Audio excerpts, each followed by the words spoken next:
Pacific మహాసముద్రంలో అనేక ప్రాంతాల్లో సునామీ అలర్ట్ వచ్చింది. అమెరికాలోని అలాస్కా కావచ్చు, జపాన్, అదేవిధంగా హవాయి దీవ్స్, రష్యాలో ఫారిస్ట్ రష్యా ఈ ప్రాంతాలు. రష్యాలో ఈరోజు ఉదయం 8.7 మ్యాగ్నిట్యూడ్తో భయంకరమైన భూకంపం వచ్చిందనమాట. ముఖ్యంగా ఫారిస్ట్ రష్యాలోని కంచెట్కా పెనిన్సులాలో ఈ భూకంపం సంభవించింది. దాంతో సునామీ అలలు 4 మీటర్ల హైట్తో ఎగిసిపడ్డాయంట. అంటే దాదాపు 10 to 13 ఫీట్ హైట్ అనుకోవచ్చు అనమాట. ఈ హైట్లో సునామీ అలలు వస్తున్నాయి. హవాయి దీవులు కావచ్చు, పోర్ట్ ఆఫ్ హనలుల్లో కూడా కమర్షియల్ వెజల్స్ ఏమీ రావద్దని చెప్పి కూడా అక్కడ యుఎస్ కోస్ట్ గార్డ్ వాళ్ళు వార్నింగ్ ఇచ్చారనమాట. అమెరికా యొక్క జియోలాజికల్ సర్వే వాళ్ళ రిపోర్ట్ ప్రకారం ఈ ఎర్త్‌క్వేక్ డెప్త్ అనేది 9.3 కిలోమీటర్స్ ఉంది. ఇది చాలా షాలోగా ఉండటం వల్ల మెక్సికోలో కూడా సునామీ అలర్ట్స్ ఇచ్చేశారు. ఎవరు బీచ్ దగ్గరికి వెళ్ళొద్దని చెప్పారనమాట.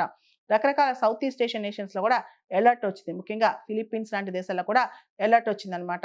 అండ్ జపాన్, ఫారిస్ట్ రష్యా, హోనోలులు, హవాయి ఈ ప్రాంతాల్లో అంతా ప్రజలు సునామీ భయంతో వణికిపోతున్నారు. ముఖ్యంగా కోస్టల్ ఏరియాస్‌కి ఎవరు వెళ్ళొద్దని చెప్పి చాలా ప్రాంతాల్లో అడ్వైజ్ ఇచ్చారంట. ముఖ్యంగా ఐలాండ్స్‌లో. 1952లో కూడా ఈ విధంగానే ఎర్త్‌క్వేక్ మరియు సునామీ సేమ్ ఇదే ఏరియాలో వచ్చిందంట 1952లో. 1952లో సెవియరో కురిల్స్క్ ఎర్త్‌క్వేక్ అనేది సేమ్ ఇదే ప్రాంతంలో ఫారిస్ట్ రష్యాలోని కంచెట్కా పెనిన్సులాలో వచ్చి ఆ తర్వాత సునామీ వచ్చి ఆ ప్రాంతం మొత్తం ఎక్స్టెన్సివ్ విపరీతమైన డ్యామేజ్ జరిగిందంట. సో ప్రపంచంలో ముఖ్యంగా పసిఫిక్ ప్రాంతంలో ఈరోజు కంప్లీట్‌గా అలర్ట్ వచ్చిందనమాట. 8.8 మ్యాగ్నిట్యూడ్‌తో ఫారిస్ట్ రష్యాలో ఎర్త్‌క్వేక్ రావడం, తర్వాత ఇమ్మీడియేట్‌గా సునామీ అలలు రావడం అనేది జరిగింది.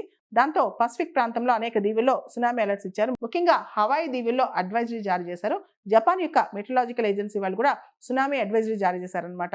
ఇంకా రకరకాల చిన్న చిన్న దీవుల్లో కూడా అక్కడ సునామీ అడ్వైజరీస్ జారీ చేశారు.